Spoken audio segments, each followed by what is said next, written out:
Alexis Billings, and today I'm going to be talking about a childhood book that really caught my eye. My childhood book that I researched is Because of Winn-Dixie by Kate DiCamillo. I picked this book because I read the book and seen the movie when I was in elementary school. This book is about a young girl named Opal, her father, which is a preacher, who moved to Naomi, Florida. One Sunday, her dad sent her to the local Winn-Dixie to get some macaroni and cheese and white rice. While in the store, she found a dog that was running through the store. Before they called the pound and took him away, she said that the dog was her own. She brought the dog home to her father, and he didn't like the idea of Opal having a dog in the house they lived in. And he said no on keeping him. Opal begged him to keep the dog, and after she cried out, "He's my only friend," her father gave in to it and let her keep it temporarily. She bathed him and fed him and let him stay in the house with them. But while out one night, riding her bike, Winn-Dixie ran into an old woman's yard who the kids in the town called the witch. She was scared, but went after Winn-Dixie and found him toddling with the old woman, playing with her food and eating her sandwiches. Well, she was scared of the old woman, which they called the witch, but her real name was Gloria Dump. They became really good friends, and while everyone else in the town was scared of them, she felt really comfortable with her and became friends. While her dad was telling the landowner that they were trying to find a home for Winn-Dixie, he was getting attached to the dog.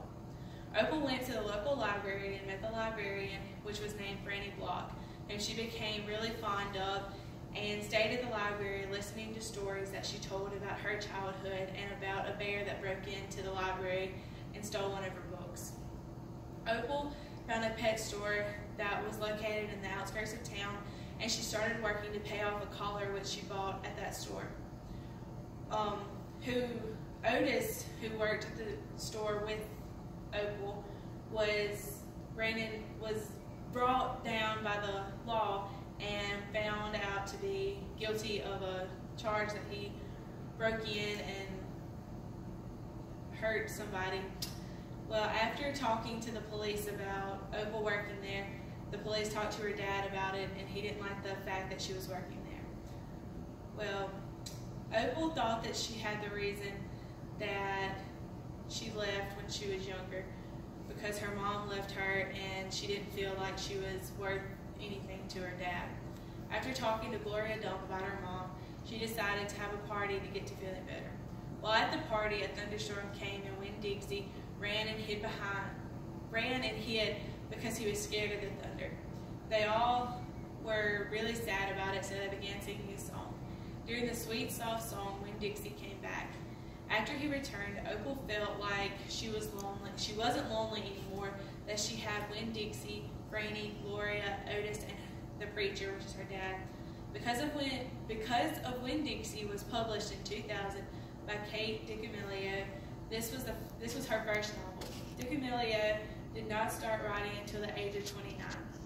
According to the Kate DiCamillo biography, she was born on March 25, 1964 in Philadelphia, Pennsylvania. DiCamillo has never been married and has no children. When younger, DiCamillo had chronic pneumonia, which made her mother decide to move to the warmer climate of Florida when she was only 5 years old. I chose this book because of Winn-Dixie because this was a book that I read in elementary school and found a love for.